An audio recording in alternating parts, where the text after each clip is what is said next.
No, it's okay. Sure? I'm okay now. Okay. I was eating pretzels. It's always good before you talk. Yeah. Congratulations. Thanks. Come from behind win. Give us a little insight on your reset between set 1 and set 2. Yeah, so I mean, I knew that I don't know how I feel like I lost like 8 points in a row the end of the first set. I don't really know the exact number, probably more. So I knew I needed a reset at that point. So yeah, I just went and used the bathroom, changed the bottom half of my clothes, and splashed some water on my face, and felt like a new person coming out. And yeah, I just didn't want to leave the court with any regrets. Okay. Congratulations once again. Thanks. We have a big room, name and affiliation. One question, so I can get to as many people as possible. I'm not going to be able to get around to the room for a follow-up. Okay? Charlie. Hi. Charlie, Chef Athletic. I just wondered, you've been on a run of losses against highly ranked top 50 opponents. Were you aware of that, and how significant then did this victory feel? No, I wasn't aware of it. I mean, I'm the type of person I don't look or player that I don't really look at rankings or any of that. I treat everybody the same. So, yeah, but I guess like for me, yeah, it was a great win just because I know Elina is a tough player to beat like at any stage, but especially a Grand Slam in the earlier round. She's had done really well the last couple months on tour. So yeah, and every time I play her, it's a tough match. So I was happy to get through. Okay. Howard. Hi, Coco. Howard Fendrich with the Associated Press. Thanks. You had a few of those comebacks last year on the way to the title here, dropping the first set and turning things around. First, is that in your mind at all? Do you remember having that feeling and being able to do it? And does that help you at all? And also, what do you think is the key for you to be able to keep producing those sorts of comebacks? Yeah, no, it was in my mind today. It gave me a lot of confidence, just because, it felt like deja vu a little bit. So yeah, it kind of felt like, I think I won the first set against Caroline Wozniacki, but it felt like that match today, honestly. Just, they're completely different players, but they kind of play similar in a way, just making hit a lot of balls, can hit, some winners a couple times. So I did have deja vu when it came to that match. So it gave me confidence today for sure. Court. Courtney Nguyen, WTA. Congrats, Coco. How different is it, are you feeling the pressure before your first round match compared to like now? Does the pressure of defending kind of dissipate with the wins, or does it ramp up, because you're getting deeper in the tournament? I feel the same throughout the tournament. It didn't. I feel like I had no pressure on it. Like it is pressure, yes, but I didn't feel like it was so much when I started my first round. Honestly, speaking, I think it felt nerves, but it felt like normal first round nerves, as I always get in first round of slams. Which last week I always say if this tournament started a week earlier, I felt like it would have been different because I was just in a completely different headspace. But yeah, now that I'm in it, I mean, I'm just taking it one match at a time. I think from past or last year, I've learned that you can't look too far ahead because it's still a long journey, and it's going to be a long journey even on championship point. It's going to feel like a mile away. Ava. David King, tennis.com. When you got the break in the second set, the crowd was right behind you to lift you up, and I'm just curious if you could talk about your connection to the crowd and how it might be different on Ash relative to other courts. Yeah, obviously. I mean, Ash is a very American court, and they're always rooting for the American usually, and especially me. So yeah, they really got behind me, and also I think it was the fashion that I broke a hit. I think I hit a winner on the return, and then another winner on the break point. I think so. I think that just got them into it, and I felt like that I was on the verge of breaking like the whole match. Like that one game in the first set, I have 40-15, and I missed two really bad backhand errors. So I did feel like I was in it the whole match on the verge of breaking. So finally to do that, I think I obviously had a great reaction, and the crowd just got behind me with that. Okay. Ava. Wallace, the Washington Post. Congrats, Coco. How much, you played Emma next. How much of your guys' match at Wimbledon will you reflect on? What do you kind of take away from that match? And then how do you know Paige and AZ? They were sitting in your box today. Yeah, so with Emma, I feel like that match at Wimbledon, I think I mentally just literally collapsed on the court. I was very frustrated, and she played well. I think the to me the best tennis she played like that tournament. Obviously I didn't see her first round, but I watched like a little bit of her second and third. So I think that was like the best she played that week. Yeah, so I think take going into this match, I have to expect her to play her best tennis, and I just need to know that I need to bring it and mentally be there from the beginning to the end because she's going to be a tough opponent. And yeah, Paige and Azia, I've known them on social media for a while. Obviously, they're very good at what they do in basketball at UConn, so I knew that they were coming today, and I got to meet them finally in person, like after the match. So that was the first time I met them in person. And yeah, they were sitting in my box. It was really cool. I think I got some of the good vibes from them to help me back me through. Paige, I saw Paige and both of them like standing up, getting out their seats. So it was great to have that support, and hopefully I can return the favor at one of their games. All right, we'll go to this side of the room, then back Willie, and then Craig. All year long, you put in a ton of work to prepare for the majors, but when you get to this tournament, how would you describe the degree of work and the type of work you do to go deep? Yeah, I think for me, it's obviously I went out on the practice court after today's match and then the day before, and it's kind of a balance of saving yourself physically. So you kind of just went like today. I felt like my last match, didn't serve great when I hit serves. It served a lot better today. Today, I felt like I was missing a lot of backhands when I hit backhands, and a little bit more serves.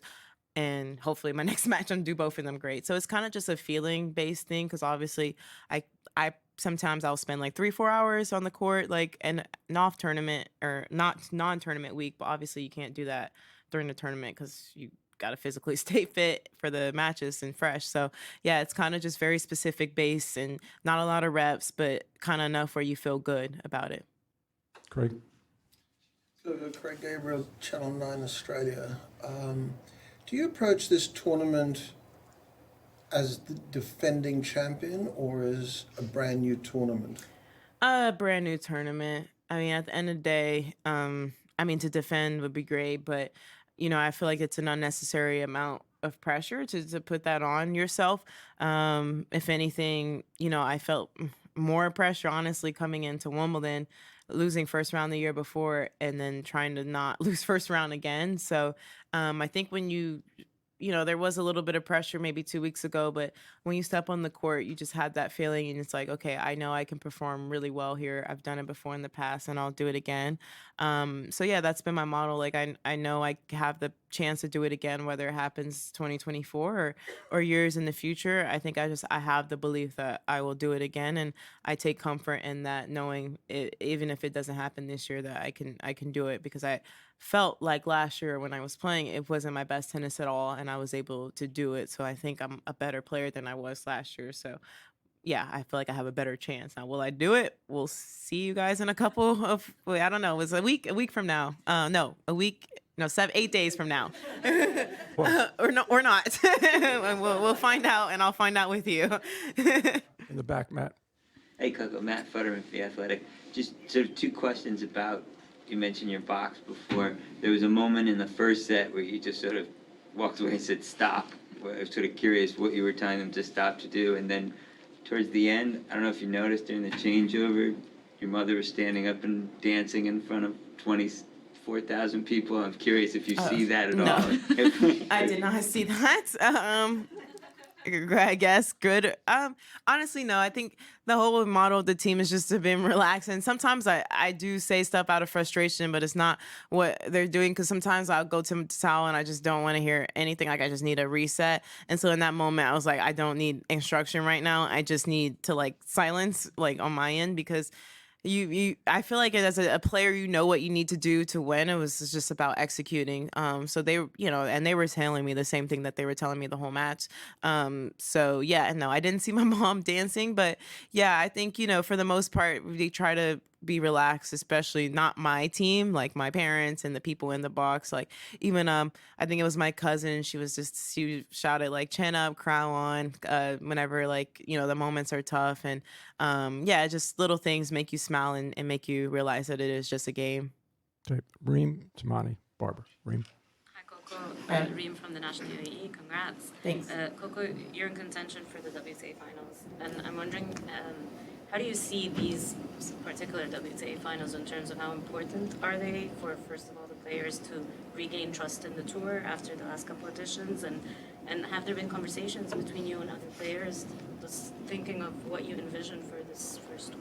Yeah, hopefully it is a good finals. My last two experiences have not been the best, honestly speaking, with the last two times. But yeah, we've been speaking really in contact with leaders from Saudi and also WTA and having a lot of player meetings to make sure it's a great experience for us players and fans and doing, they have a lot of community outreach things planned and just trying to bring more I guess awareness to the sport for the girls and guys out there in Saudi. So yeah, I'm looking forward to. I mean, I feel like in order to I guess enact a dream or for a kid to see a dream, they have to see it in person. For obviously you guys all saw that video of me a long time ago here. So hopefully, I guess the goal for this to come out, and a lot of the people are hoping that there's a player or a kid that comes out from Saudi and able to say like this, the WTA finals changed my outlook or made me realize I had a dream or a possibility in this sport. And I think that's what tennis is all about. It's a global sport. Literally, we have, I don't know how many countries represented in this sport, but probably more so than any sport, honestly. I don't know the stats, but I would like to bet my money on that. So yeah, it's great to kind of reach parts of the world and bring you know, our community there too. All right, Tamani and then Barbara. Hi, Coco. Tamani from The Guardian. I saw on TV that you said that you wrote in your journal that you didn't want to have any regrets before this match. Yeah. How much do you actually journal, and how helpful is that to your career? And I guess separately, how do you ensure that you don't have any regrets? Yeah, so I have like two journals. I like read the Bible every day, so I'll do that every day. And then I have like a personal one where I just write maybe every other day. I usually do it like the night before I play. And yeah, and I think for me, it's just been something I've been trying to do more. I've always done it, but just do it more frequently because it just kind of holds you accountable for your feelings and your thoughts and the things that you want to do. And yeah, I just like every match I've been going in, I just don't want to leave it with any regrets. Like you know, I want to truly leave it all out there on the court because there are matches you go and you play and you lose and you're like, I mentally wasn't here or there. And you know, I rather, you know, they're probably going to be, I'm going to leave the court regrets and like, oh, I wish I made this shot or I wish I made that. And that's completely fine because those are things that you can't really control in the moment. But I guess more for an emotional and mental approach, I don't want to leave any regrets and say I gave it my complete all. And at the end of the day, that's all I can do. Barbara. Coco, Barbara Barker from Newsday. The way you played in the second, third match against quality or difficult opponent, I mean, is that the best you've played in a while, and does that give you some confidence going forward, and what do you take from that? Yeah, I mean, it's for sure. I guess the hard court swing has definitely been the best match that I played in one against like a high quality opponent. And yeah, I had to play very good tennis to get out. And, you know, there's some moments where like she hits shots and I'm just like, that's just too good. Or you think you hit a good shot against her and she hits it even better one back. So she is one of those opponents that you have to earn. She never makes it easy. And I think honestly, I'm glad that I had that match because I think it just makes me match tough and gets me ready probably for future challenges. And I know my next round won't be an easy one either. So it is good to have, I guess, this match under my belt as the tournament continues. I only have time for one more. Gentleman in the back. Hi, Coco, Eugene Blaspin Global. Well played today. I'm just wondering, you're not playing doubles this tournament. I just want to know, like, if your routine's changed up, and looking ahead to next year, will you be looking to play more doubles? And just to follow up, Ben and Francis are currently settled. Just want to know who you've got for that match. Yeah, doubles. Yeah, I'm not playing it. It does change my routine. It feels nice to have like an off day, a real off day. I don't know. I probably won't play as much anymore. Like my goal was to always win a double slam, and it's kind of one of those things where I'm just like, I don't know if I'll maybe play every now and then. I don't know if I had the motivation to go week in and week out anymore like I was doing it. And yeah, it is nice mentally to have like a break in between, like not competing and just go out and practice and work on the things. I want to do mixed maybe once next year here or 1B. I feel like I could have, it could be nice to win a mixed slam to complete the cabinet, I guess. But yeah, and for the Ben and Francis match, I have no idea. They've both been playing great tennis. I watched Francis play in Cincinnati when he beat Holger, and I've watched Ben play the last 2 matches, and they're both playing, I think, probably the best they've played all year. So I definitely think it's gonna go 5 sets, I would say. Now who wins, I don't know, but hopefully it's not too strenuous, because they probably most likely will be playing Novak next, and that will take a lot of energy too. Thank you, everyone. Thanks. Thank you, Coco.